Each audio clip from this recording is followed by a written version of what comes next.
Hello, and welcome to my first inaugural episode of YouTube Philosopher. I'm Brother Gerald, and I'd just like to thank you all for listening. And my very first episode is to just first declare my position on the subject of knowledge and truth. Because many of the discussions that we're going to have are going to be really predicated on what people know, what people claim to know, and what people believe. And it's very important that we understand that what you believe is truly something that can be definitely connected to truth.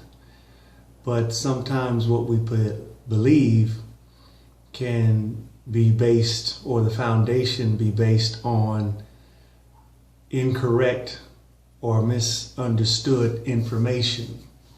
Like if somebody is speaking Spanish to someone who doesn't speak Spanish, some things would definitely not be understood correctly, but there can be a point of understanding when, say for example, the person who recognizes who he's speaking to doesn't speak English, oh, they speak Spanish. Well, maybe with use of facial expressions, hand gestures, or even picking up something that expresses intentionality, we can get to a point of having some kind of understanding. To me, that's one of the best examples that I can give in terms of communication. But when we're dealing with people that speak English, we can kind of get bogged down with making claims of knowledge and not having none. Now, for the people that will get on my podcast or my YouTube channel and want to argue with me about what is true, and how come you don't believe in evolution? That would be one example.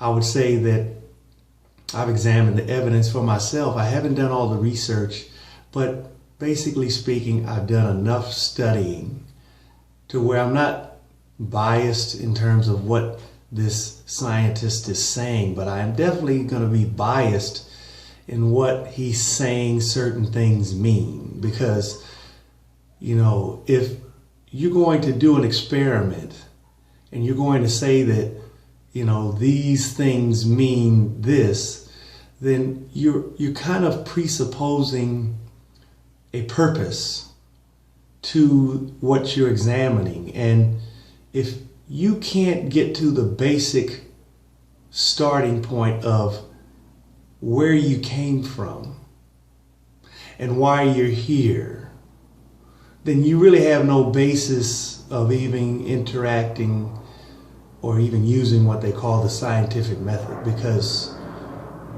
you're going to be assuming certain things that you really can't account for.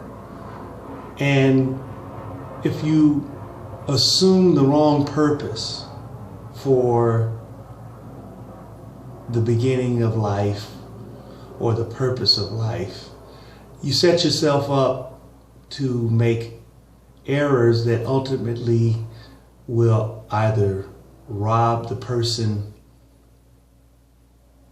directly of certain things that are going to, say, affect whether or not they meet the real purpose of their existence. So I'm just going to kind of jump into one example. I was talking to a guy on a channel where a young lady was having a discussion about the Bible. And the Bible clearly says that in the beginning there was this being, and the Bible calls it God. And if you read the Bible actually goes into more detail about who this God is, and it talks about how he created, he made, and everything that he did, the Bible said was good. Now, for the Bible to declare that everything that this being did was good means that there was a purpose that went against a purpose of evil, so to speak. It's like God had a plan, and this plan he defined as good. And so he tells the story, he tells Moses to write this story down, and I'm going to declare to you all of these things. And so it's at a point where he defines good, he defines purpose, and everything that is defined about God is pretty much concealed or contained within himself. But the one thing that he decided to do was he made human beings, and he made them to bear his image. So here we are, we're being created and we're being given certain things. And these things that we were given to us in such a way that God would be able to communicate to us, where we would be able to hear him, where we would be able to recognize him for who he is, and we would be able to interact with each other in a similar fashion as to the way God interacts with us. Because if you read later on in the Genesis story, the Bible talks about the Creator actually walking with his creation in the cool of the day. And so here we have a story, a chronicling of history that goes back to the very start of human existence. And so we understand that God created us for his purpose, which wasn't really yet defined in the Bible story, other than that God gave man specific instructions to work and tend the garden, and he was to keep it, and he also was to be fruitful and multiply. So we were given specific instructions, and those are the purposes that God has given to us, and that he gave those to us in the garden. Now, for somebody as a modern day scientist to ridicule or to make fun of this explanation for our origin and for our purpose in life, is kind of funny, because if I were to approach a scientist, and I wouldn't necessarily declare myself to be a Christian, if I just basically said, I am a scientist just like you, professor, could you tell us what science says about the origin of life? Well, he's going to say, well, we don't know, but we're working on it. We're going to figure that out. And so I'm going to say, well, so you say you don't know, but if somebody were to declare to you from what appears to be a very credible witness, a story that comes from the very beginning of this question that I'm asking you, and you say you don't know, but then I tell you, well, Professor, I believe that the Bible is true, that there was a continuity from the beginning, from the very first man that was created up into today, that we do know where we came from. We do know who did it. We have a good reason why he did it. And you'll say, rubbish, that's foolishness. But let's go back to the question that I asked you. I asked you, do you know the answer to the question, Mr. Professor? You say no. So if you say no, then that tells me you are ignorant to answering the question. Now, you may have a theory, you may have a hypothesis, but the ironic thing about you ridiculing someone who has an answer to the question is that you're really not being scientific in your investigation. Because if you were as genuine a scientist as you claim to be, you would really carefully investigate some of the claims that the Bible makes about the origins of life. And for you to do experiments where you are digging up fossils and you're doing DNA research and studies and things like this, you are already assuming a certain train of thinking, and anything that supports this view that you have, you'll be more than happy to publicly present this to everybody and say, oh, see, this is proof that evolution is true. But the proof that evolution is true is that it's based on an assumption, it's based on a presumption. And for you to make that assumption without first telling me the origin of life and the purpose of life, all of these speculations are ridiculous.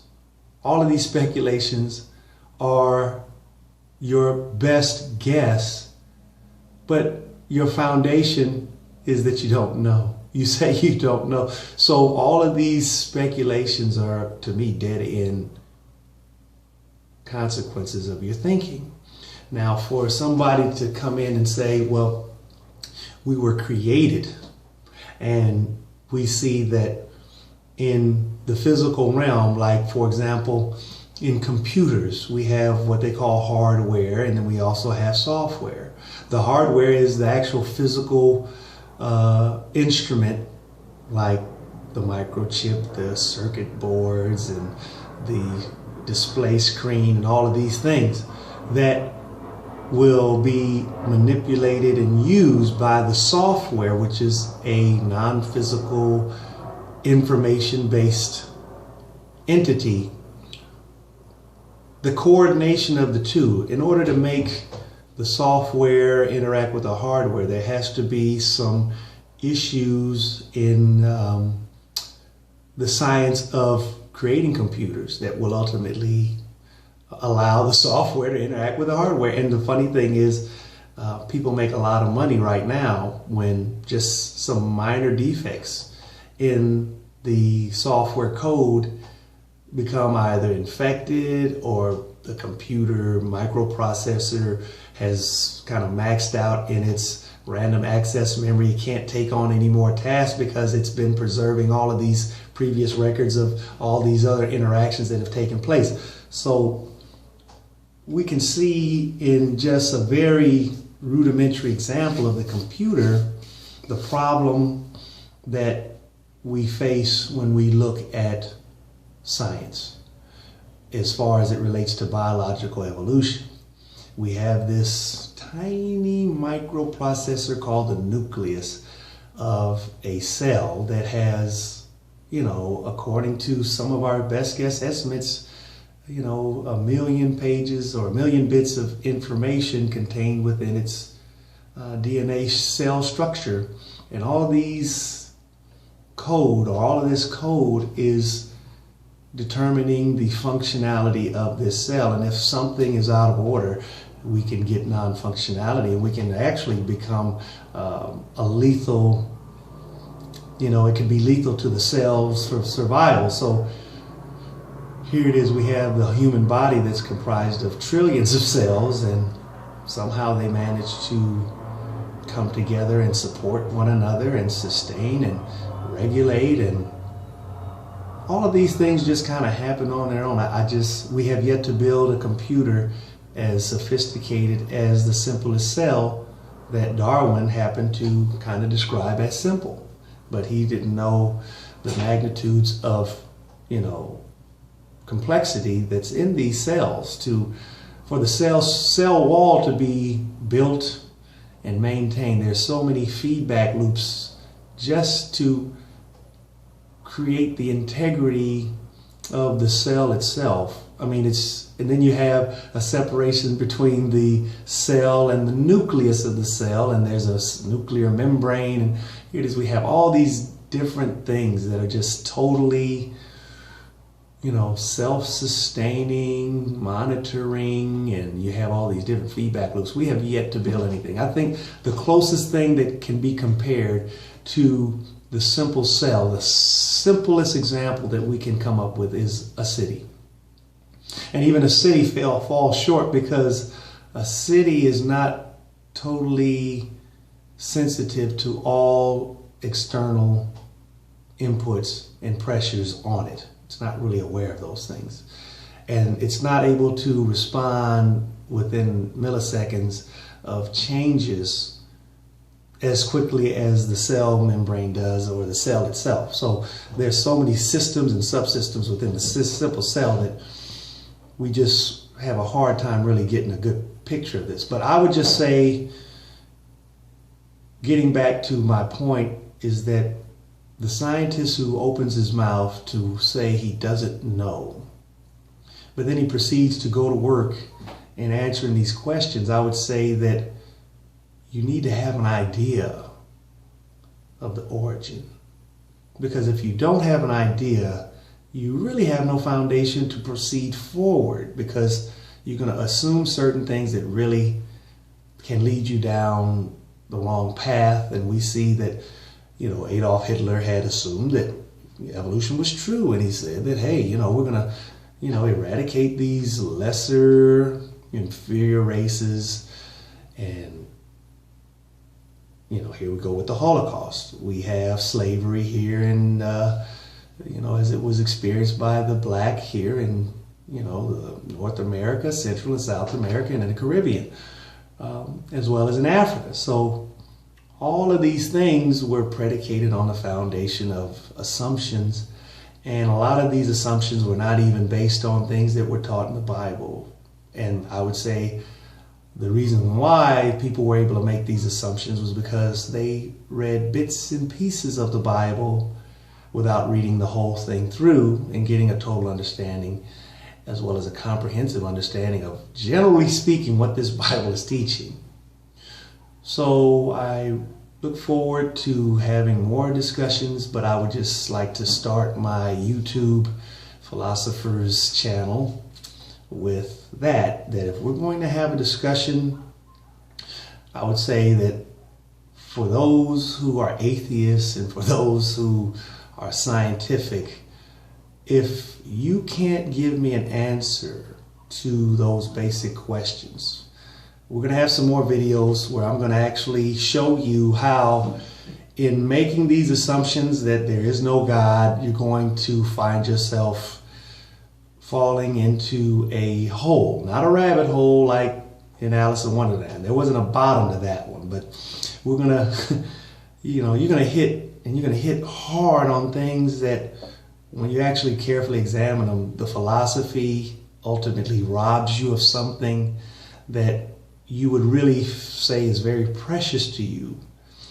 And if it's really not precious to you, it would definitely be precious to somebody other than you, because you're going to be imposing upon these other people something that, if the tables were turned around, you wouldn't want to have done to you. So I would just say that the Bible is true on the question of whether God exists. And for you to say, well, I'm open-minded and I'm going to be scientific about this, and I don't believe in God, and you can't tell me for certain, and nobody can know, and well, for you to even open your mouth to say that means that you're coming from a position that you do know. And if I tell you 1 + 1 is 3, and I know it's 3, and you tell me I'm wrong without giving me the correct answer, to me, that's kind of foolish.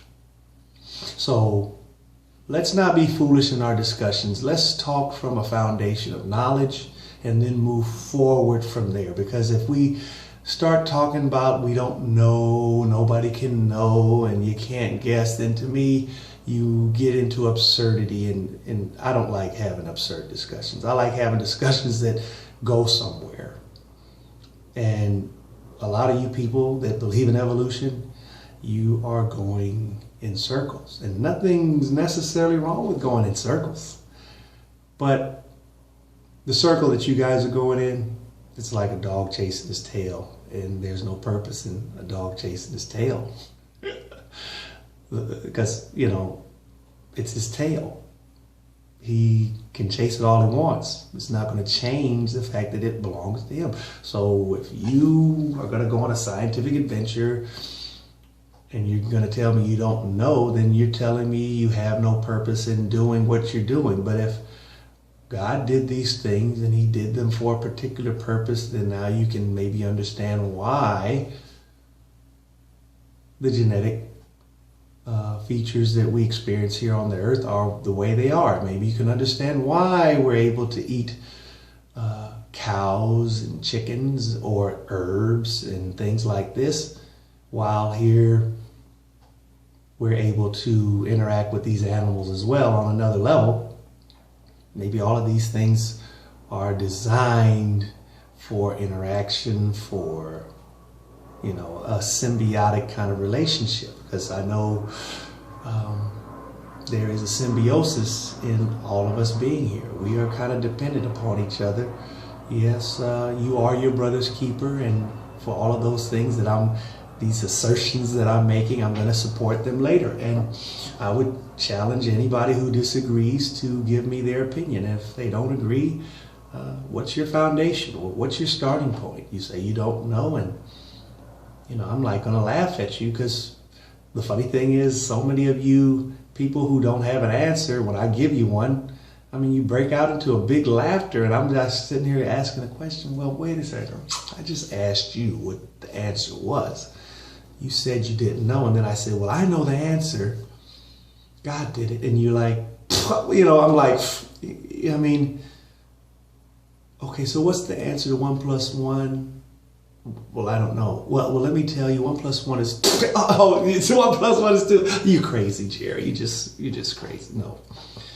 Brother Gerald's not crazy.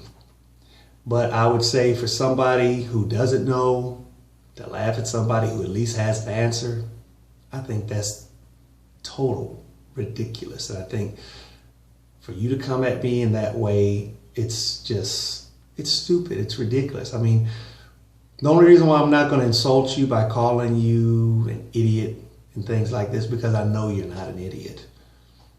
You know, you were created in God's image, you bear His image. And for that, I have to honor you and I have to show you respect. See, you don't even have a reason or an explanation on why I have to treat you a certain way. And that's the reason why you act like an animal. Because you feel like you don't have any real reason to do what you do. But, you know, let the police come and pull you over and snatch you out of your car and beat the crap out of you and then throw you in jail without saying a word to you. You'll be wanting to get an attorney and you have rights and all of these things. And some of that stuff just doesn't make any sense unless you have a foundation rooted in a creator that made you and you bear His image. But how would you know these things? Those things have to be revealed to you. So the key to me talking today is to, one, get everybody on the same page. As a human being, the only way you learn and understand things here in this world is that you have to, one, experience it directly. Someone has to tell you the thing that they're trying to get you to experience. And you can trust them and accept it on face value. Like, for example, my father and my mother told me that I'm their son. I didn't need too much proof because, you know, when I look in the mirror, I see certain features that remind me of my mother, and I see certain features that remind me of my father. And nobody else was willing to claim me at the time I was growing up, and so I kind of took that on faith. But slowly over the years, I recognized that, you know what, this is what being a parent is all about. You know, when you have children, you take care of them. And so, you know, it didn't take too much for me to be convinced. But there's one other way that we learn, and we learn by somebody telling us, and then they support it with corroborating evidence or corroborating information. There's something beyond just them telling us this that gives us this understanding that what they're saying is true.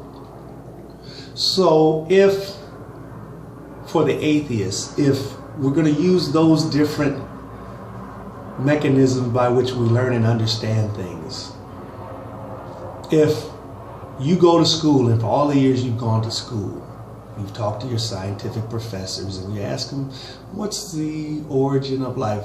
How did life begin? Well, we don't know, but we are pretty confident that it started kind of on its own and it led up. So getting back to the question, I didn't ask you what you're guessing at. I'm asking you, do you know the answer? If you say you don't, then you don't.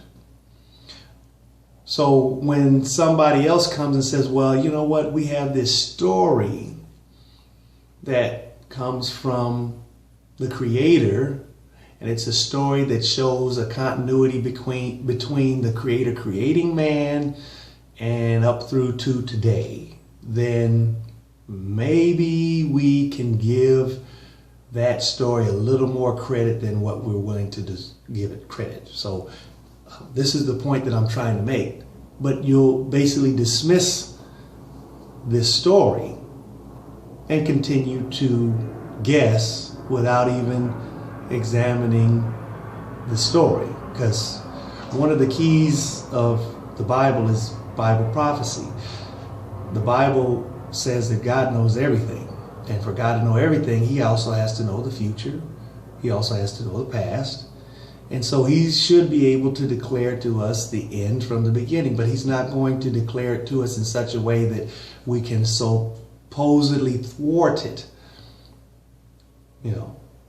So for Him to tell us these things and to tell us in such a way that we can basically recognize and see and understand, then I think we need to give that story a little more credibility than what a lot of people are giving it. So we have a story.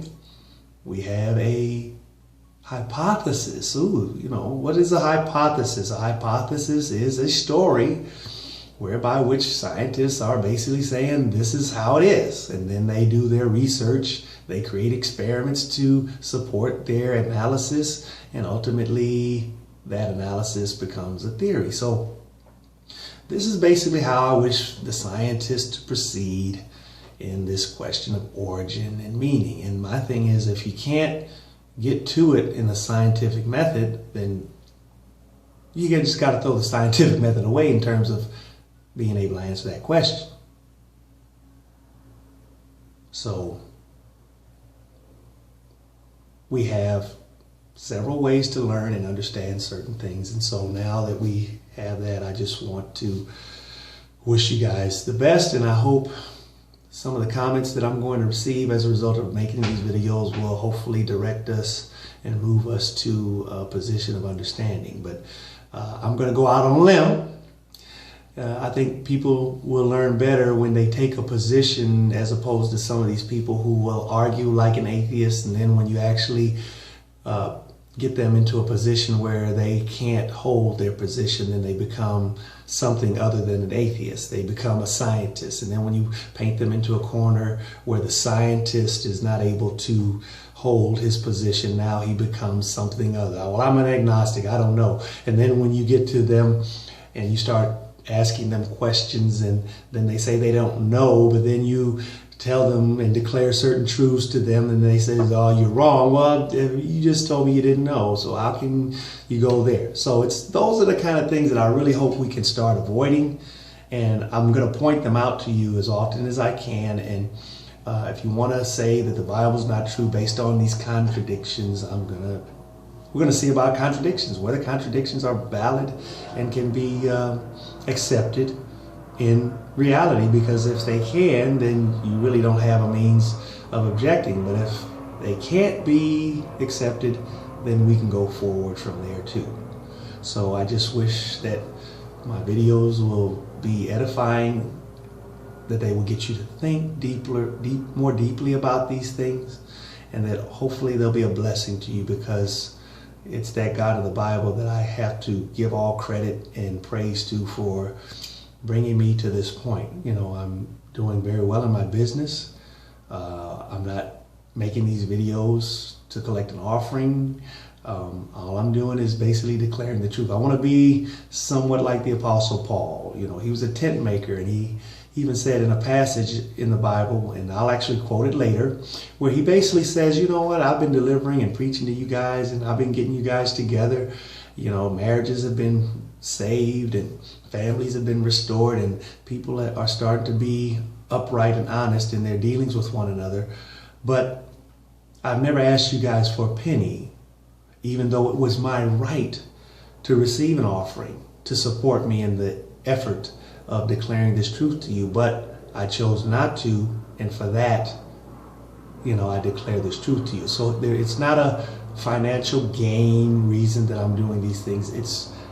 I pray that people will get an opportunity to think, because I have a 22-year-old son and I have a 20-year-old son, and they're so busy being entertained by rap music and trying to have sex with women, and do the things that to me are contrary to the Word of God. I just really hope that in talking to them and putting these videos up, that they would have an opportunity to see the bankruptcy of the philosophical view that's been promoted in all the universities over the past 100 years. And so with that, I end my video, and I just say to all of you guys, think clearly and be blessed.